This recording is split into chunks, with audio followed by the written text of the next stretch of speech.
Notre question du jour, est-ce que le gouvernement devrait s'assurer d'offrir une place pour chacun des enfants de moins de 5 ans qu'il y a dans le Québec, comme le propose le Parti québécois? Vous pouvez voter sur vtl.ca. Pour en discuter, je reçois Martine Huot, directrice générale du réseau Famille d'aujourd'hui. Bienvenue, Martine. Ça me fait plaisir.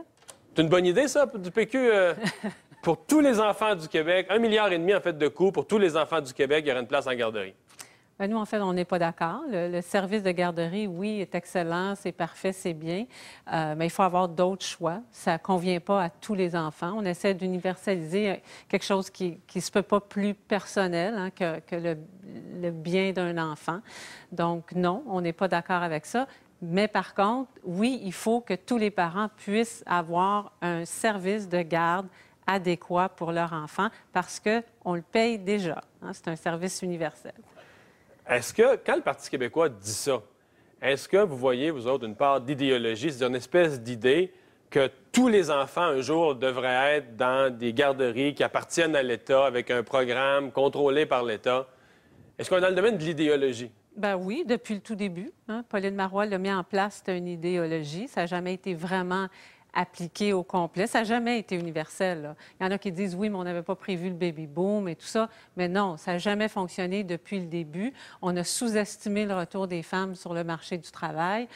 Aujourd'hui, c'est encore pire. Puis on continue de donner des faux chiffres.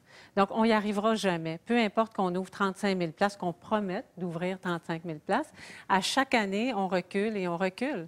Donc, on ne règle pas le problème. Les parents ont peur de faire des enfants. C'est rendu qu'avant même d'être enceinte, tu t'inscris puis tu n'es pas enceinte. Il y a des gens qui nous disent « j'appelle parce que j'ai l'intention de devenir enceinte parce que ça prend 3 ans. » Fait que je devrais être capable puis je devrais avoir une place. C'est incroyable. À une époque du mouvement féministe, on disait les femmes se battent pour une liberté de choix. Aujourd'hui, c'est comme si la liberté de choix, on la perd. C'est-à-dire qu'il faut... Le seul choix qu'on veut leur offrir, c'est des garderies gouvernementales. On dit, toute femme qui ferait un autre choix, que ce soit de rester à la maison temporairement, de retourner aux études en même temps, tous les autres choix sont comme, entre guillemets, punis. Il y en a un qui est payé par l'État, c'est la garderie subventionnée. C'est incroyable. Puis on décide pour les familles du Québec. Et le phénomène qui arrive avec ça, puis on n'en parle pas beaucoup, c'est un phénomène qui est de plus en plus présent, qui est celui de la déresponsabilisation.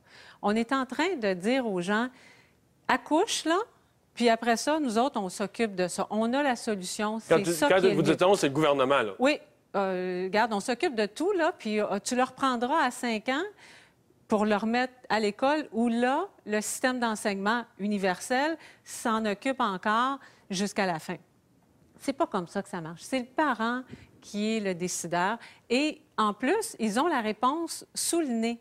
Parce que le congé parental, qui est plus populaire que prévu, puis les coffres sont vides, puis le gouvernement se dit qu'est-ce qu'on va faire avec ça, a la réponse.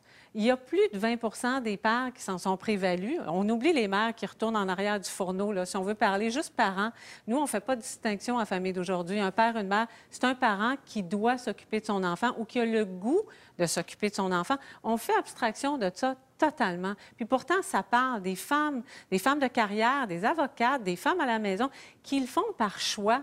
Mais écoutez-les, ces gens-là. C'est pas vrai que tout le monde veut juste faire des bébés, puis au bout de 6 semaines, aller les porter dans un CPE. Il y en a que oui, c'est parfait, mais ça peut pas être tous les enfants.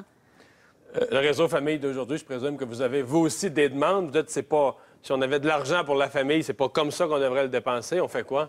Bien, en fait, oui, ce qu'on dit, c'est qu'il faut donner le choix. Il faut donner le choix. Un parent qui veut garder son enfant devrait être capable de le faire aujourd'hui, en 2010, surtout que le gouvernement n'est pas capable de rien y offrir.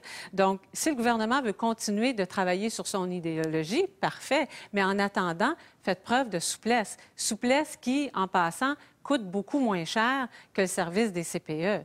Et il y a 2 grosses lacunes. Il y a la loi sur les services de garde, mais il y a aussi, parallèlement à ça, la loi sur le crédit d'impôt remboursable pour frais de garde. Vous avez une demande précise sur le crédit d'impôt. Hein? Oui, qui, lui, est tout à fait discriminatoire. La loi dit, si tu es lié par le sang, le mariage ou l'adoption avec cet enfant-là, tu n'as pas le droit de le garder. Tu es exclu automatiquement du crédit d'impôt. Donc, ce que ça dit aux familles, c'est fais garder ton enfant par la voisine, garde celui de ta voisine, puis là, c'est correct.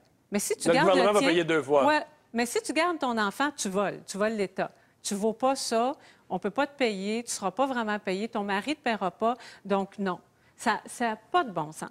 Martine Huot, merci beaucoup. Ça me fait plaisir. Au retour de la pause, le 360, revue de l'actualité avec Martin Pelletier.